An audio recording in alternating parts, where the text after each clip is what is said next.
तो पुन्हा माझ्या मागे का लागलाय? मी त्रासून मनात पुटपुटले. अर्जुनचं काहीतरी वेगळंच सुरू आहे. पण तो काहीही प्लॅन करत असला तरी मी त्याला जवळपासही येऊ देणार नाही. त्याच्या सततच्या कॉल्सकडे दुर्लक्ष करत मी कारमधून खाली उतरले आणि माझ्या टाचेतल्या जबरदस्त वेदनेने थांबून गेले. अरे, मी जखमी आहे हे तर विसरलेच, मी वेदनेने ओरडले. आरव ताबडतोब धावत आला आणि मला उचलून घेतले. जणू मी एका पिसासारखी हलकी आहे. मला अगदी हळूवार उचलत तो सरळ माझ्या खोलीत घेऊन गेला. शिवाली आत वाट पाहते, तो म्हणाला.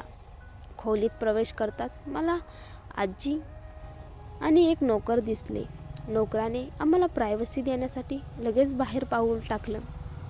आरव मला पलंगावर अलगद ठेवताच आजीच्या डोळ्यातली चिंता माझ्याकडे रोखली गेली. तू ठीक आहेस हे बघून बरं वाटलं. टाच दुखते ते सोडायला. आजीचा आवाज शांत होता, पण काळजी मात्र दाटून आली होती. तुझ्या आईचा रडवलेला आवाज ऐकून तर माझा जीव गेला होता. माझ्या श्रेयाला कारने धडक दिली असं ती विक्रांतला सांगत होती.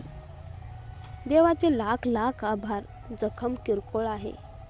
माझे ओठ उघडले, पण अपराधीपणा इतका वाढला की मी काहीच बोलू शकले नाही. मी कितीही शांत राहायचा प्रयत्न केला तरी त्रास मला सोडतच नव्हता. तुझ्यावर आम्ही रागावलेलो नाही श्रेया. आजीने अलगद माझ्या खांद्यावर हात ठेवला. आम्ही त्या परिस्थितीवर रागावलो आहोत. एकदा आम्ही तुला हरवलं. 24 वर्ष लागली तुला परत मिळवायला. पुन्हा तुला गमावण्याची आमच्यात ताकद नाही. यावेळी माझे अश्रू थांबले नाहीत. सॉरी आजी, मी हळूच म्हटलं. माफी मागू नकोस, तुझी काहीही चूक नव्हती श्रेया, ती म्हणाली आणि उठली.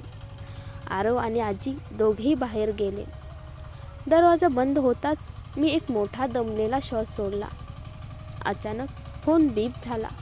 स्क्रीनवर नाव चमकलं, Arjun. I just want to make sure you want home safely. मी क्षणाचा विलंब न लावता डिलीट केला. 2 सेकंदात पुन्हा message. Don't forget to apply cold compress to your swollen ankles. पुन्हा डिलीट. 1, 2, 3. त्याने अखेर मेसेज पाठवणे थांबवले. बरोबर ओळखलं त्याने. मी उत्तर देणार नाही हे त्याला कळलं. मी फोन बाजूला ठेवला. पुढच्या आठवड्यात मी ऑफिसला म्हणजे हॉटेलला जाऊ शकत नव्हते. आई बाबा काही केल्या मला जाऊ देत नव्हते. त्या दिवशी जे घडलं ते पुन्हा व्हायला नको ते म्हणत होते. जरी गुन्हेगार पकडला होता तरी ते मला 1 आठवडा तरी घरातच ठेवणार हे स्पष्ट होतं. मलाही त्यांना दुखवायचं नव्हतं. कागदपत्राचे ढिगारे माझी पर्सनल सेक्रेटरी दरवेळी घरी येत होती. मी साईन करायचे, ती प्रिंट करायची. सगळं नीट चाललं. फक्त एकच गोष्ट त्रासदायक होती. अर्जुनचे रोजचे मेसेजेस. जणू काही आम्ही मित्र आहोत अशी मेसेजची ट्रीटमेंट. मी मात्र जणू तो अस्तित्वातच नाही अशा थंडपणे त्याला दुर्लक्षित करत होते. अर्थात ते तितकं सोपं नव्हतं. मग अचानक हॉटेलमध्ये परत जाण्याचा 1 दिवस आधी एक अनोळखी ईमेल आला. पहिल्यांदा वाटलं अर्जुनने नवीन मार्ग शोधलाय, पण नाही. जरा तपासल्यावर कळलं मेल त्याचा नव्हताच. माझं हृदय धडधडायला लागलं. अटॅचमेंट होती एक फोटो. कोणाचाही मेसेज नाही. काळजीने कप्प पडल्यानं मी फोटो ओपन केला आणि माझा श्वासच थांबला. स्क्रीनवर माझा मृत्यू मुलगा दिव्यांश. मी थरथर कापत राहिले. हे दिव्यांश असू शकत नाही.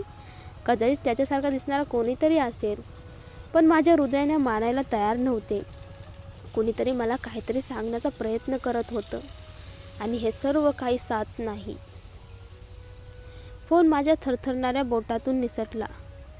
सुदैवाने सोफ्यावर उडून गेला, नाहीतर जमिनीवर कोसळला असता. तो फोटो, तो खरंच खरा असू शकतो. मी फोनकडे बघतच राहिले.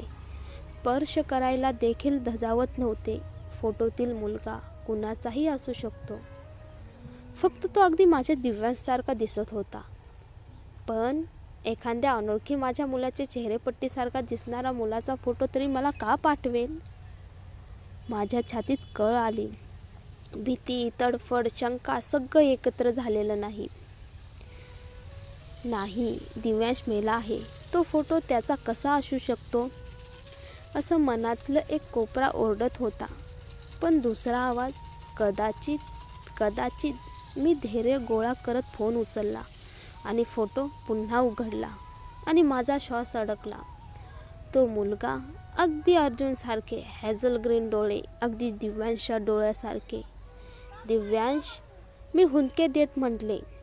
मुलगा खूप कृश दिसत होता. केस वाढलेले, जणू वर्षापासून कापलेलेच नाहीत.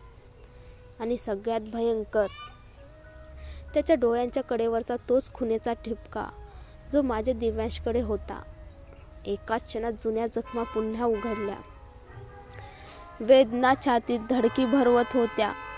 श्वास घ्यायला देखील अवघड झालं. मी आतून तुटत होते. वर्षे गेली, पण दिव्यांशचा मृत्यू मी कधीच स्वीकारू शकले नव्हते.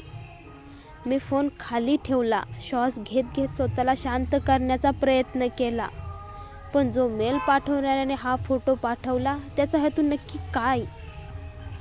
टप टप दरवाजावर हलका नॉक झाला. मी पटकन माझ्या चेहऱ्यावरील भाव सावरले. बाहेर एक कामवाली उभी होती, हातात आमंत्रणपत्र. मी ते घेतले. पाठवणारा अर्जुन. काय? Dinner date? मी अविश्वासाने उद्गारले. माझ्याकडून एक SMS सुद्धा मिळत नसताना तो डिनरचं आमंत्रण. मी ते पत्र चक्क 100 तुकडे करून पांढऱ्या जमिनीवर टाकलं.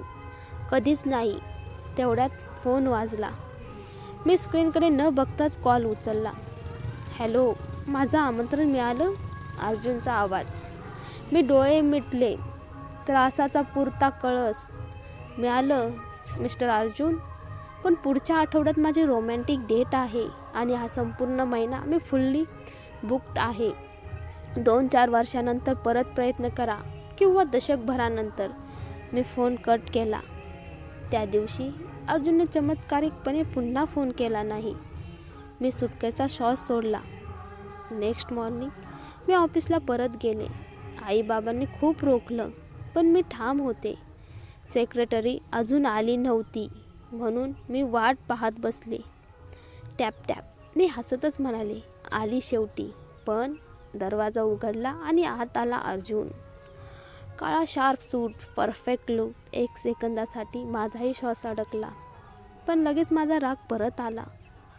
आपल्याला बोलायचं आहे, तो म्हणाला. आपण बोलतोयच ना?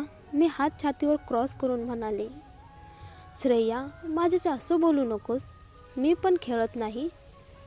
तो त्रासलेला होता, स्पष्ट दिसत होतं. मी तुझ्या डेटसाठी नाही येणार, कालच सांगितलं. तो हळूच म्हणाला. मी डेटबद्दल नाही आलो. मी चकित झाले. मग कशासाठी? तो बसला. त्याने कोटातून फोन काढला आणि मला एक फोटो दाखवला.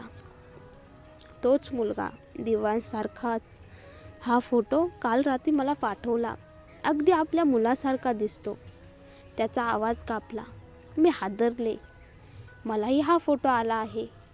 मी फोन दाखवत म्हटलं, आम्हाला एकाच व्यक्तीने फोटो पाठवला होता. तुला वाटतं शक्य आहे का? माझा आवाज थरथरला. शब्दच पूर्ण करता आले नाहीत. अर्जुनने शांतपणे डोळे मिटले. आपला दिव्यांश आपल्याकडून गेला आहे हे आपण जाणतो. हे खरं नसेल हे मीही जाणतो. पण जर तोच असता तर माझ्याकडचं सर्व काही मी देईन त्याला परत मिळवण्यासाठी. खोली शांत झाली. तेवढ्यात नॉक झाला. सेक्रेटरी आली. अर्जुन उठला. हे आपण खाजगी बोलूयात. आज संध्याकाळी 6 वाजता मी तुला घ्यायला येतो. मी येणार नाही. तो हसला, डोळा मारला. नो अदर ऑप्शन लव, आणि निघून गेला. मी जळफळत बसून राहिले. एक डिनर डेट? हा माणूस आपल्याला हवं ते करून घेतोच. सेक्रेटरी आत आली. मी तिला हसत सगळं नॉर्मल आहे असं अभिनय केला. पण मनातलं वादळ थांबत नव्हतं. A dinner date with Arjun हे शब्द माझ्या डोक्यात घुमतच राहिले.